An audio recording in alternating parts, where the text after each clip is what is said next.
Hello everyone, আশা করি প্রত্যেকে ভালো রয়েছো। এসো কিছু শিখি চ্যানেলে তোমাদের প্রত্যেককে স্বাগত। আজকে আমাদের আলোচনার বিষয় সপ্তম শ্রেণীর জিওগ্রাফিতে সেকেন্ড ইউনিট টেস্ট 2025-এ তোমাদের কীরকম সাজেশন হতে পারে। তো সেরকম একটা সাজেশন নিয়ে আজকে আমরা এই ভিডিওতে আলোচনা করব। তো বলে রাখি, যারা আমার চ্যানেলে নতুন অবশ্যই তোমরা চ্যানেলটিকে সাবস্ক্রাইব করে রেখো পরবর্তী ভিডিওগুলো দেখার জন্য। ভিডিওটা ভালো লাগলে অবশ্যই একটা লাইক করো। তো আজকে আমরা আলোচনা করছি ক্লাস 7 জিওগ্রাফির 2025-এ সেকেন্ড ইউনিট টেস্টের একটা সাজেশন। দেখো, তোমাদের প্রশ্ন হবে কিন্তু 50 নাম্বারের। সেকেন্ড ইউনিট টেস্ট হবে হচ্ছে 50 মার্কসের, সময় থাকবে হচ্ছে 1 ঘন্টা 30 মিনিট। তো দেখো, ফার্স্ট কোশ্চেন কি বলছে, সঠিক উত্তরটি বেছে নিয়ে লেখো। যে কোনো 10টা করতে বলেছে, 1 নম্বর করে 10টা করতে হবে, 10 নাম্বার থাকবে, ঠিক আছে। ফার্স্ট কোশ্চেন কি বলেছে, ভারতের একটি অন্তর্বাহিনী নদী হলো রাইন, সিন্ধু, লুনি না আমুদরিয়া? তাহলে ভারতের একটি অন্তর্বাহিনী নদী হচ্ছে সিন্ধু নদী। নেক্সট বলেছে, জলীয় বাষ্পপূর্ণ বায়ু শুষ্ক বায়ুর থেকে হালকা, ভারী না শীতল হয়? তাহলে জলীয় বাষ্পপূর্ণ বায়ু শুষ্ক বায়ুর থেকে হালকা হয়। নেক্সট বলছে যে ভিক্টোরিয়া জলপ্রপাত যে নদীতে সৃষ্টি হয়েছে, জামবেসি, নাইজার, নীলনদ না অরেঞ্জ? তাহলে ভিক্টোরিয়া জলপ্রপাত যে নদীতে সৃষ্টি হয়েছে সেটা হচ্ছে জামবেসি। নেক্সট বলছে, একটি লাভা গঠিত মালভূমি হলো তিব্বত, পামির, লাদাখ না মালব? তাহলে একটি লাভা গঠিত মালভূমি হচ্ছে মালব মালভূমি। নেক্সট বলছে, সিন্ধু গঙ্গা ব্রহ্মপুত্র সমভূমিটি লাভা গঠিত, পলি গঠিত না লোয়েস সমভূমির উদাহরণ? তাহলে সিন্ধু গঙ্গা ব্রহ্মপুত্র সমভূমিটি হচ্ছে পলিগঠিত সমভূমির উদাহরণ। নেক্সট বলছে, ডাক্তার বায়ু নামে পরিচিত সাইমুম, হারমাটান না সিরক্কো বায়ু? তাহলে দেখো, ডাক্তার বায়ু নামে পরিচিত হচ্ছে তোমাদের হারমাটান বায়ু। নেক্সট বলছে, ইটালির একটি আগ্নেয় পর্বত হলো এটনা, ভিসুভিয়াস, ফুজিয়ামা না ক্রাকাতোয়া? তাহলে ইটালির একটি আগ্নেয় পর্বত হচ্ছে ভিসুভিয়াস। চলে আসছি পরের কোশ্চেনে। বলছে যে সঞ্জয়দত্ত পর্বত নামেও পরিচিত ভঙ্গিল স্তূপ না আগ্নেয় পর্বত? তাহলে সঞ্জয়দত্ত পর্বত নামে পরিচিত হচ্ছে আগ্নেয় পর্বত। নেক্সট বলছে, হোয়াইট নীল ও ব্লু নীল নদী দুটি কায়রো, খার্তুম না মালকল শহরের কাছে পরস্পর মিলিত হয়েছে? তাহলে এটা হবে হোয়াইট নীল ও ব্লু নীল নদী দুটো খার্তুম শহরের কাছে পরস্পর মিলিত হয়েছে। নেক্সট কোশ্চেন বলছে, উচ্চতা বৃদ্ধির সঙ্গে সঙ্গে বায়ুর চাপ কমতে থাকে, বাড়তে থাকে না একই থাকে? তাহলে উচ্চতা বৃদ্ধির সাথে সাথে বায়ুর চাপ কিন্তু কমতে থাকে। নেক্সট বলছে, মরু অঞ্চলের শুকনো নদী খাতগুলোকে বলা হয় আর্গ, হামাদা, রেগ না ওয়াদি? তাহলে মরু অঞ্চলের শুকনো নদী খাতগুলোকে বলা হয় হচ্ছে ওয়াদি। এবার চলে আসছি 2 নম্বরে। বলছে, নিম্নলিখিত প্রশ্নগুলোর উত্তর দাও। যে কোনো 10টা করতে বলেছে, 1 নম্বর করে 10টা প্রশ্নের উত্তর করতে হবে, 10 নাম্বার। ফার্স্ট কোশ্চেন কি বলছে, পর্বত গ্রন্থি কাকে বলে? তো উত্তরে আমরা লিখব, অনেকগুলো পর্বত শ্রেণী বিভিন্ন দিক থেকে যখন এক জায়গায় মিলিত হয় তখন তাকে পর্বত গ্রন্থি বলে, যেমন পামির গ্রন্থি। নেক্সট কোশ্চেন বলছে, আফ্রিকা মহাদেশের উচ্চতম শৃঙ্গ কোনটি? উত্তর হবে আফ্রিকা মহাদেশের উচ্চতম শৃঙ্গ হলো মাউন্ট কিলিমানজারো। নেক্সট কোশ্চেন বলছে, কোন যন্ত্রের সাহায্যে বায়ুর চাপ পরিমাপ করা হয়? উত্তর হবে ব্যারোমিটার যন্ত্রের সাহায্যে বায়ুর চাপ পরিমাপ করা হয়। নেক্সট কোশ্চেন, মিশরের নীলনদ অববাহিকার দীর্ঘ আঁশযুক্ত তুলা কি নামে পরিচিত? উত্তর হবে মিশরের নীলনদ অববাহিকার দীর্ঘ আঁশযুক্ত তুলা ইজিপশিয়ান কটন নামে পরিচিত। নেক্সট কোশ্চেন, ক্যারাভান কি? উত্তর হবে উট সাহারার অধিবাসীদের যাতায়াতের প্রধান মাধ্যম। মরুভূমিতে দল বেঁধে যখন উট চলে তখন সেই উটের দলকে ক্যারাভান বলে। নেক্সট কোশ্চেন বলছে, কোন ধরনের মালভূমি অন্যান্য সমস্ত শ্রেণীর মালভূমির তুলনায় বেশি উঁচু? উত্তর হবে পর্বতবেষ্টিত মালভূমি অন্যান্য সমস্ত শ্রেণীর মালভূমির তুলনায় বেশি উঁচু। এবার আসছি আমরা পরের কোশ্চেনে, শূন্যস্থান পূরণ করো। নেক্সট কোশ্চেন, শূন্যস্থান পূরণ করো। বলছে, সমুদ্র পৃষ্ঠে বায়ুর স্বাভাবিক চাপ হচ্ছে ড্যাশ মিলিবার। তাহলে উত্তর দেখো, এটা হবে 1000 1013.25 মিলিবার। কত তাহলে সমুদ্রপৃষ্ঠে বায়ুর স্বাভাবিক চাপ হচ্ছে 1013.25 মিলিবার। নেক্সট কোশ্চেন বলছে আফ্রিকা মহাদেশের নাতিশীতোষ্ণ তৃণভূমিকে বলা হয় ড্যাশ। তাহলে আফ্রিকা মহাদেশের নাতিশীতোষ্ণ তৃণভূমিকে বলা হয় হচ্ছে ভেল্ট। নেক্সট কোশ্চেন গিনি উপকূল অঞ্চলে খাসমিনকে বলা হয় ড্যাশ। তাহলে গিনি উপকূল অঞ্চলের খাসমিনকে বলা হয় হার মাটান।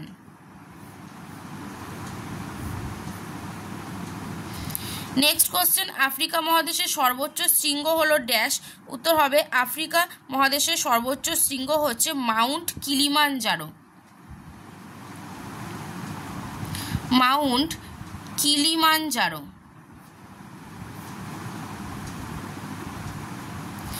নেক্সট কোশ্চেন বলছে মরুভূমির বালি বহুদূর উড়ে গিয়ে সঞ্চিত হয়ে তৈরি হয় ড্যাশ সমভূমি।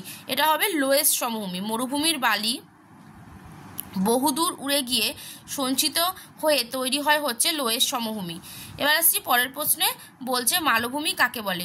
উত্তর হবে আশেপাশের অঞ্চল সাপেক্ষে হঠাৎ উঁচু বিস্তীর্ণ ভূভাগ, চারপাশ খাড়া ঢাল আছে, এরকম ভূমিরূপকে মালভূমি বলে। মালভূমির ওপরটা সমতল, ঢেউ খেলানো অথবা উঁচু নিচু হতে পারে। নেক্সট কোশ্চেন বলছে টেবিল ল্যান্ড কাকে বলে এবং কেন বলে। তাহলে উত্তর হবে মালভূমির উপরিভাগ টেবিলের মতো সমতল হয় ও চারপাশটা টেবিলের পায়ার মতো ঢালু এবং খাড়া থাকে, সেজন্যই মালভূমিকে টেবিল ল্যান্ড বলা হয়। নেক্সট কোশ্চেন বলছে আর্ক কাকে বলে। উত্তর হবে সাহারা মরুভূমি অঞ্চলে বালির স্তূপ জমা হয়ে ছোট পাহাড়ের মতো তৈরি হয়, একে আর্ক বলে। নেক্সট কোশ্চেন বলছে যাযাবর কাদের বলে। উত্তর হবে মরুভূমিতে এক বিশেষ ধরনের জাতি দেখা যায় যারা উট নিয়ে এক জায়গা থেকে অন্য জায়গায় জল ও খাবারের সন্ধানে ঘুরে বেড়ায়, এদের যাযাবর বলে। এরা সাধারণত উটের দল, ঘোড়া, ছাগল নিয়ে ঘুরে বেড়ায়। পশুর দুধ ও মাংস এদের প্রধান খাদ্য। নেক্সট আসছি আমরা 4 দাগে, বলছে নিচের প্রশ্নগুলির উত্তর দাও। 3 নাম্বার করে 4টে প্রশ্ন করতে হবে, 12 নাম্বার। কি বলেছে গিরিখাত ও ক্যানিয়ন কাকে বলে। ফার্স্ট কোশ্চেন গিরিখাত ও ক্যানিয়ন কাকে বলে। উত্তর হবে পার্বত্য অঞ্চলে নদীর উপত্যকা খুব সরু ও গভীর হলে, ইংরাজি আই বা ভি আকৃতির মতো দেখতে হলে তাকে গিরিখাত বলে। বৃষ্টিহীন পার্বত্য অঞ্চলে ও শুষ্ক অঞ্চলে এরকম সুগভীর গিরিখাতকে ক্যানিয়ন বলা হয়, যেমন মার্কিন যুক্তরাষ্ট্রের কলোরাডো নদীর গ্র্যান্ড ক্যানিয়ন। নেক্সট কোশ্চেন বলছে আফ্রিকা মহাদেশের অবস্থান, আয়তন ও সীমা উল্লেখ করো। উত্তর হবে আফ্রিকা মহাদেশ এশিয়ার দক্ষিণ পশ্চিমে এবং ইউরোপের দক্ষিণে অবস্থিত। এই মহাদেশের আয়তন 3,21,532 বর্গ কিলোমিটার। আয়তনে এই মহাদেশ পৃথিবীর দ্বিতীয় বৃহত্তম মহাদেশ। আফ্রিকা মহাদেশটির প্রায় চারদিকেই জলভাগ দ্বারা বেষ্টিত। এই মহাদেশের পূর্বে লোহিত সাগর ও ভারত মহাসাগর, পশ্চিমে আটলান্টিক মহাসাগর, উত্তরে ভূমধ্যসাগর ও দক্ষিণে ভারত মহাসাগর। নেক্সট কোশ্চেন বলছে সাহারা মরুভূমির বিবরণ দাও। উত্তর হবে আটলাস পর্বতমালার দক্ষিণে রয়েছে পৃথিবীর বৃহত্তম মরুভূমি সাহারা। এর মধ্যভাগে আহাপ্পার ও টিবেস্টি মালভূমি দেখা যায়। এই অঞ্চল অত্যন্ত শুষ্ক ও রুক্ষ হওয়ায় এখানে জনবসতি প্রায় দেখাই যায় না। সাহারা মরুভূমির পূর্ব প্রান্তে রয়েছে নীলনদ অববাহিকা। নেক্সট কোশ্চেন বলছে নীলনদের গতিপথ লেখো। উত্তর কি হবে দেখো, নীলনদ আফ্রিকার দীর্ঘতম নদী। এর দৈর্ঘ্য 6,650 কিলোমিটার। আফ্রিকার মোট জলপ্রবাহের প্রায় 10 ভাগই নীলনদ দিয়ে বয়ে যায়। আফ্রিকার বিখ্যাত বুরুডি মালভূমি থেকে সৃষ্ট হোয়াইট নীল এবং ইথিওপিয়ার উচ্চভূমি থেকে সৃষ্ট ব্লু নীল, এই দুই নদীর জলধারা থেকে নীলনদ তৈরি হয়েছে। উত্তর সুদানের রাজধানী খার্তুম এই দুই ধারার মিলনস্থল। নীলনদ উত্তর দিকে প্রবাহিত হয়ে সাহারা মরুভূমির পূর্ব প্রান্তকে সবুজ করে তুলেছে। নীলনদ ভূমধ্যসাগরের মোহনার কাছে বিশাল বদ্বীপ তৈরি করেছে। মিশরের অধিকাংশ মানুষই নীলনদের তীরে কৃষিকাজ, পশুপালন ও বসবাস করে। নীলনদের তীরে গড়ে ওঠা বিখ্যাত শহরগুলি হল খার্তুম, আসওয়ান, লাস্কার ও কায়রো। নেক্সট কোশ্চেন আসছি 5-এর দাগে বলছে যে কোনো 2টি প্রশ্নের উত্তর দাও। 2টো প্রশ্ন করতে হবে, 5 নাম্বার করে থাকবে, 10 নাম্বার। ফার্স্ট কোশ্চেন কি বলছে, বহুমুখী নদী পরিকল্পনার উদ্দেশ্যগুলো কি কি? তাহলে দেখো, বহুমুখী নদী পরিকল্পনার উদ্দেশ্যগুলো হলো, ফার্স্ট পয়েন্ট কি আছে না, জলসেচের প্রসার। নদীর নিম্ন ও উচ্চ অববাহিকার অধিক পরিমাণ কৃষি জমিতে জলসেচের সুবিধা পৌঁছে দেওয়ার উদ্দেশ্যে নদীর ওপর বাঁধ দিয়ে জলাধার নির্মাণ করা হয়ে থাকে। এর ফলে জমিগুলোতে প্রয়োজন মতো জল সেচ করা সম্ভব হয় বলে উৎপাদিত ফসলের পরিমাণ বৃদ্ধি পায়। নেক্সট পয়েন্ট হচ্ছে বন্যা নিয়ন্ত্রণ। কোনো কোনো বহুমুখী নদী পরিকল্পনা গড়ে তোলার অন্যতম প্রধান উদ্দেশ্যই থাকে নিম্ন অববাহিকার বন্যা নিয়ন্ত্রণ করা। বর্ষার অতিরিক্ত জলকে জলাধার নির্মাণের মাধ্যমে ধরে রেখে বন্যা নিয়ন্ত্রণ করা হয়ে থাকে। পরের পয়েন্ট দেখো আসছি, জলবিদ্যুৎ উৎপাদন। এইরকম বহুমুখী নদী পরিকল্পনায় বাঁধে সঞ্চিত জলকে কাজে লাগিয়ে প্রচুর পরিমাণে জল বিদ্যুৎ শক্তি উৎপাদন করা হয়ে থাকে, যা উক্ত অঞ্চলের সাধারণ মানুষ ও শিল্পের প্রয়োজনীয় বিদ্যুতের চাহিদা পূরণ করতে সাহায্য করে। পরের পয়েন্ট হচ্ছে জলের সরবরাহ। বহুমুখী নদী পরিকল্পনা জলাধারে সঞ্চিত জলকে অনেক সময় পার্শ্ববর্তী জনবসতি ও শহরগুলোতে সরবরাহের মাধ্যমে জলের চাহিদা পূরণ করে। পরের পয়েন্ট হচ্ছে মৎস্য সংগ্রহ।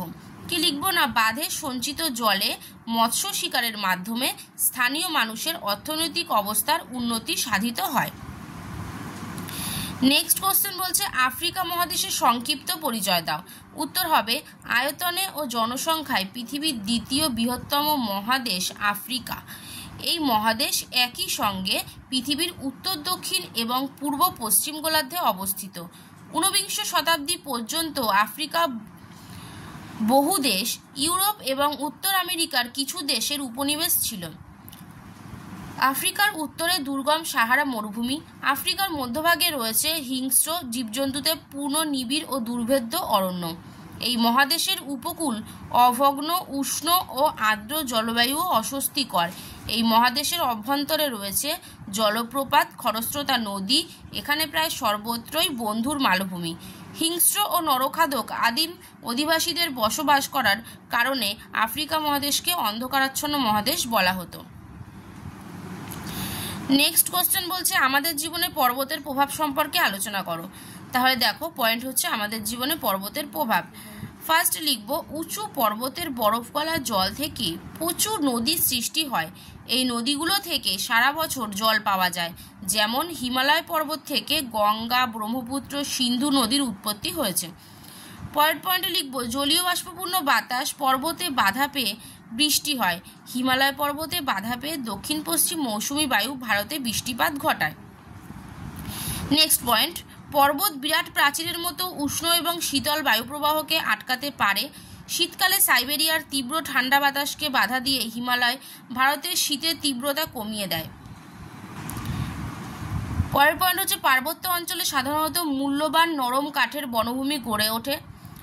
তারপরে লিখব যে পার্বত্য অঞ্চলের খরস্রোতা নদীগুলো জলবিদ্যুৎ উৎপাদনের সহায়ক।